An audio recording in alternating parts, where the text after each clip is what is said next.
Hello students, ఈ week MCQs చూద్దాము. First వచ్చేటప్పటికి నేషనల్ టైగర్ కన్జర్వేషన్ అథారిటీ. అసలు నేషనల్ టైగర్ కన్జర్వేషన్ అథారిటీ ఎందుకని చెప్పేసి న్యూస్లో ఉంది అనేది మనం చూసుకున్నట్టయితే, ఫస్ట్ సుందర్బన్స్ టైగర్ రిజర్వ్ ఉంది కదా, సుందర్బన్స్ టైగర్ రిజర్వ్ యొక్క ఏరియా ఎక్స్పాన్షన్ అనేది జరుగుతుంది అనమాట. ఇప్పుడు దాదాపు సుందర్బన్స్ టైగర్ రిజర్వ్లో దాదాపు 2500 కిలోమీటర్స్ ఉందన్నమాట, స్క్వేర్ కిలోమీటర్స్ ఏరియా ఉంది. ఇప్పుడు ఇంకొక 1000 కిలోమీటర్స్ ఎక్స్ట్రా యాడ్ చేయబోతున్నారు square kilometres.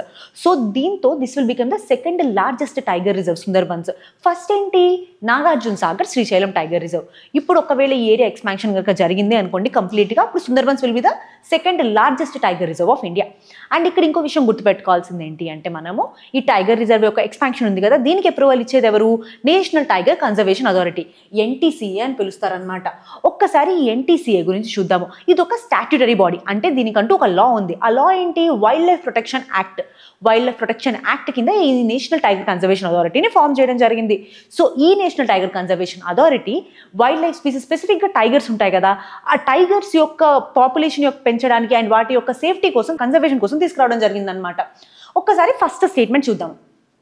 It's a statutory body constituted under wild life protection act 1972. ఇందుకు ఆల్రెడీ చెప్పుకున్నాం కదా, ఇది స్టాట్యూటరీ బాడీ అని చెప్పేసి. So first statement will be right. Second ఏంటి, the ministry of tribal affairs is the chairperson of NTCA. బేసిక్గా NTCA యొక్క chairperson ఎవరు అంటే ministry of environment. So ministry of tribal affairs కాదు, ఇక్కడ ఏమొస్తుంది, ఎన్వైర్న్మెంట్ వస్తుంది.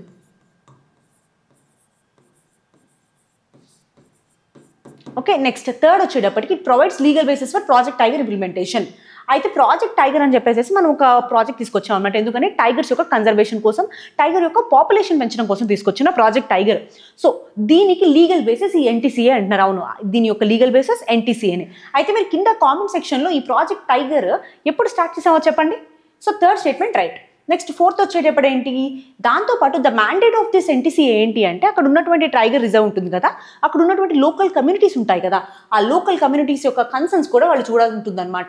So fourth statement also will be right. It addresses the livelihood concerns of forest dwellers inside the tiger reserves. So ఎన్ని statements right? 1, 3 and 4. Answer will be B. Okay, next question. Consider the following statements regarding Pradhan Mantri Fasal Bima Yojana. First of all రీసెంట్గా ఇది ఎందుకు న్యూస్లో ఉందంటే, క్రోపిక్ అని చెప్పేసి CROPIC, క్రోపిక్ అని ఒక యాప్ ఉందన్నమాట. ఈ యాప్ న్యూస్లో ఉంది. ఈ క్రోపిక్ యాప్లో ఏంటి అంటే, నార్మల్గా పంట వేసినప్పటి నుంచి, అంటే సీడ్ వేసినప్పటి నుంచి పంట చేతికి వచ్చే వరకు డిఫరెంట్ స్టేజెస్ ఆఫ్ ఫార్మింగ్లో ఫొటోస్ తీస్తూ ఉంటారు. సో ఆ ఫొటోస్ తీసినవి ఉంటాయి కదా, ఆ ఫొటోస్ని ఒక ఏఐ యూజ్ చేసుకుని డేటాబేస్లోకి పంపిస్తారనమాట. సో ఈ డేటాబేస్లోకి పంపించిన తర్వాత ఎప్పుడైనా సరే వెదర్ ఇష్యూస్ వచ్చినా, ఏదైనా క్రాప్ ఫెయిల్యూర్ అయినా, అంటే పంట పాడైపోయినా సరే, అప్పుడు ఒకవేళ ప్రధాన మంత్రి ఫసల్ బీమా యోజన కనుక వాళ్ళకి ఉన్నట్టయితే వాళ్ళకి ఆటోమేటిక్గా ఈ ఫసల్ బీమా యోజన కింద క్లెయిమ్ అనేది చేసుకునే అవకాశం ఉంటుంది. సో ఇది క్రోపిక్ యొక్క మేజర్ యూసేజ్. అయితే అందుకని చెప్పేసి మనకి ప్రధాన మంత్రి ఫసల్ బీమా యోజన న్యూస్లో ఉంది. అసలు ప్రధాన మంత్రి ఫసల్ బీమా యోజన ఏంటి? ఇది ఒక క్రాప్ ఇన్సూరెన్స్ స్కీమ్. అంటే క్రాప్ ఏదైనా సరే పాడైపోయినా ఏమైనా చేసినా వీళ్ళు ఇన్సూరెన్స్ అనేది ప్రొవైడ్ చేస్తారు. ఎవరు ఇస్తారు? సెంట్రల్ గవర్నమెంట్ ఇస్తుంది. ఇక్కడ ఎంత పర్సెంటేజ్ ఇస్తుంది అని చూసుకున్నట్టయితే, ఫస్ట్ ఆఫ్ ఆల్ ఇది 2016లో స్టార్ట్ చేశారు, ఇప్పుడు 2016లో స్టార్ట్ చేశారు. అండ్ ఇక్కడ డిఫరెంట్ క్రాప్స్కి డిఫరెంట్ ప్రీమియమ్స్ ఉన్నాయన్నమాట. అంటే ఖరీఫ్ క్రాప్స్ అనుకోండి, ఖరీఫ్ అయితే 2% ప్రీమియం కట్టాలి. అదే రబీ క్రాప్స్ అనుకోండి 1.5% కట్టాలి. అదే హార్టికల్చర్ క్రాప్స్ అనుకోండి 5% ప్రీమియంగా కొట్టాలన్నమాట. సో ఖరీఫ్కి 2%, రబీకి 1.5%, హార్టికల్చర్కి 5% ప్రీమియం అనేది ప్రధాన మంత్రి ఫసల్ బీమా యోజన కింద కట్టాల్సి ఉంటుంది. సో స్పెసిఫిక్గా అందరూ కడతారా ఇండియాలో అంటే లేదు.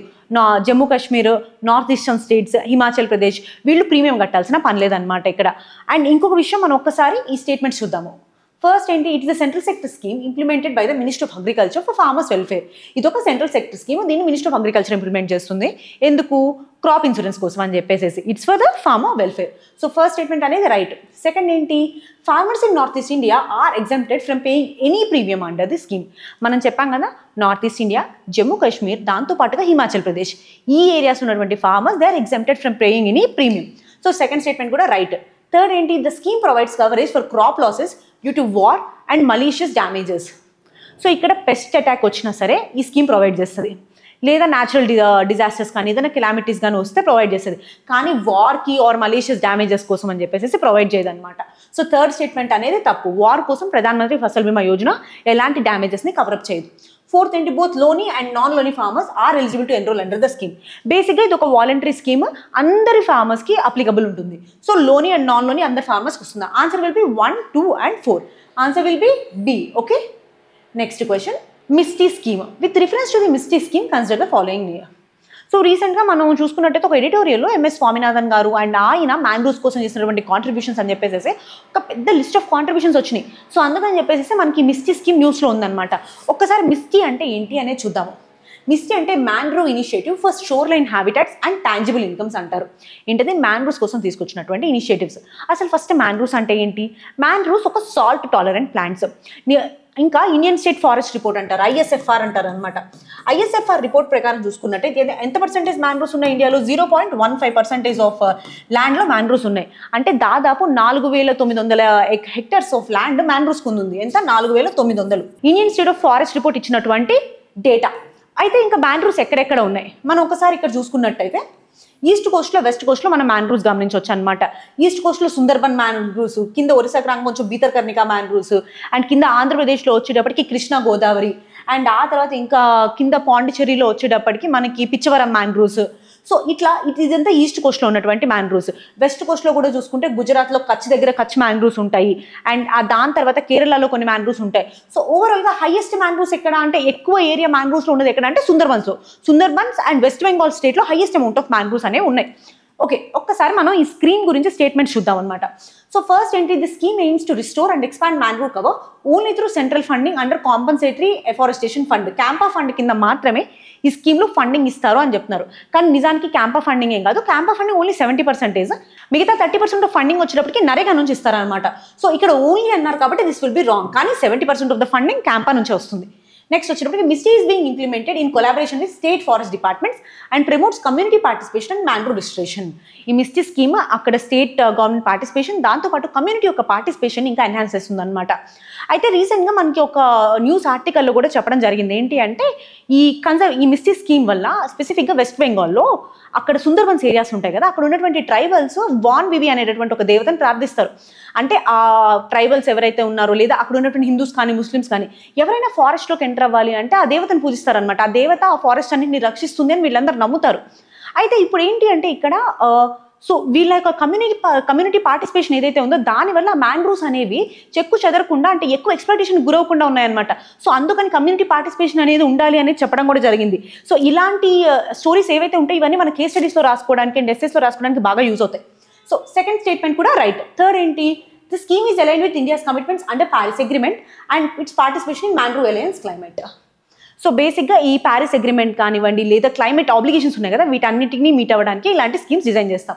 So obviously third statement will be right answer.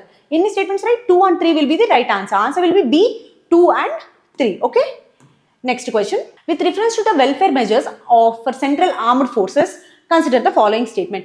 రీసెంట్గా సెంట్రల్ ఆర్మ్డ్ ఫోర్సెస్కి వెల్ఫేర్ మెజర్స్ కొన్ని ఇవ్వడం జరిగిందనమాట. ఫస్ట్ ఏంటి అంటే, ఎవరైతే సెంట్రల్ ఆర్మ్డ్ ఫోర్సెస్లో పనిచేస్తారో CAPF అంటారు. CAPFస్లో పనిచేస్తున్న వాళ్ళు ఎప్పుడైనా సరే వాళ్ళకి ఏదైనా లింబ్ ఇంజురీస్ కానీ ఆంపిటేషన్స్ కానీ ఏమైనా జరిగినాయి అనుకోండి, టిల్ రిటైర్మెంట్ వరకు వాళ్ళ సర్వీస్ అనేది కంటిన్యూ చేసే అవకాశం ఉంటుంది. అండ్ దాంతోపాటు అడ్వాన్స్డ్ టెక్నాలజీస్ కానీ అడ్వాన్స్డ్ సర్జరీస్కి కానీ వాళ్ళకి మానిటరీ హెల్ప్ అనేది చేయబోతున్నారు అనమాట. సో ఒక్కసారి మనం ఈ కాంటెక్స్ట్లో స్టేట్మెంట్స్ చూద్దాం.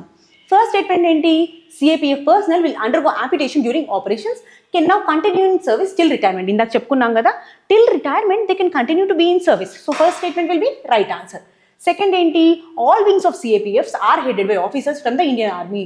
యాక్చువల్గా మనం చూసుకున్నట్టయితే CAPFకి ఒక సపరేట్ ఎగ్జామ్ ఉంటుంది, ఆర్ఎల్స్ IPS లెవెల్ ఆఫీసర్స్ మనకి CAPFలో అపాయింట్ చేయడం జరుగుతుంది అనమాట. అన్ని wings of CAPS officers Indian army నుంచి రారు. So second statement will be the wrong answer. So third statement ఏంటి, the new policy includes access to advanced limb replacement technologies for injured personnel. ఈ పాలసీలో ఎవరైతే ఇంజూర్ అవుతున్నారో వాళ్ళకి advanced limb replacement technologies ఇవ్వడం జరుగుతుంది. And next scheme also helps improves left wing extremism ఉంటుంది కదా, ఆ ఏరియాస్లో ఇన్ఫ్రాస్ట్రక్చర్ కూడా పెంచడానికి ట్రై చేస్తున్నారు. So fourth statement is also right. ఎన్ని statements right? 1, 3 and 4. Answer will be A, 1, 3 and 4. Okay, next question. With reference to the Indian Computer Emergency Response Team, CERTIN, consider the following statements. రీసెంట్గా coin DCX అని చెప్పేసి ఒక crypto currency chain అనమాట. So వీళ్ళది హ్యాకింగ్కి గురైంది, దాదాపు 300 కోట్ల వరకు నష్టం వచ్చింది వీళ్ళకి. సో అసలు ఇండియాలో ఇలాంటి హ్యాకింగ్ కానివ్వండి, సైబర్ క్రైమ్స్ కానివ్వండి, దాని వెనకాల ఇన్స్టిట్యూషనల్ మెజర్ ఏదైనా ఉంది అంటే CERT అని వాళ్ళు అంటారు, ఏంటిది computer emergency response team. So అందుకని చెప్పేసి ఇది మనకి న్యూస్లో ఉందన్నమాట. ఇదే కాదు, ప్రీవియస్గా కూడా వజీరెక్స్ అని చెప్పేసి ఒక ప్లాట్ఫామ్ హ్యాకింగ్కి గురైంది, ఇప్పుడు కాయిన్ డీసీఎక్స్. సో ఏదైనా సరే కంప్యూటర్ హ్యాకింగ్కి సంబంధించిన దానికి వాట్ విల్ ద ఇన్స్టిట్యూషన్ అంటే కంప్యూటర్ ఎమర్జెన్సీ రెస్పాన్స్ టీమ్, అందుకని చెప్పేసి న్యూస్లో ఉంది. ఒక్కసారి స్టేట్మెంట్ చూద్దాం. ద ఫస్ట్ స్టేట్మెంట్ ఏంటి, it operates under ministry of home affairs. Actually ఇది మినిస్ట్రీ ఆఫ్ హోమ్ అఫైర్స్ కాదు, మినిస్ట్రీ ఆఫ్ ఎలక్ట్రానిక్స్ కింద ఆపరేట్ చేయబడతా ఉంటుంది. So first statement will be the wrong answer. Second ఏంటి, it is empowered to issue directions to service providers and intermediaries.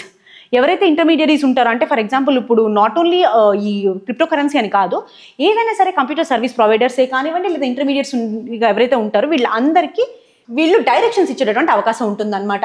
And it was setup under information technology amendment act 2008. So 2 and 3 will be the right answer. Answer will be 2 and 3 B. Okay. Next question. The idea of preamble was borrowed from the constitution of. Question ఏం అడుగుతున్నారంటే అసలు ఈ preamble అనే idea ఏ constitution నుంచి borrow చేశాము అని అడుగుతున్నారు అనమాట. ద ఫస్ట్ వచ్చేటప్పటికి United Kingdom, second USA, third Canada, fourth France. So ఏది కరెక్ట్ ఆన్సర్ అనేది మీరు కింద కామెంట్ సెక్షన్లో చెప్పండి. Thank you so much.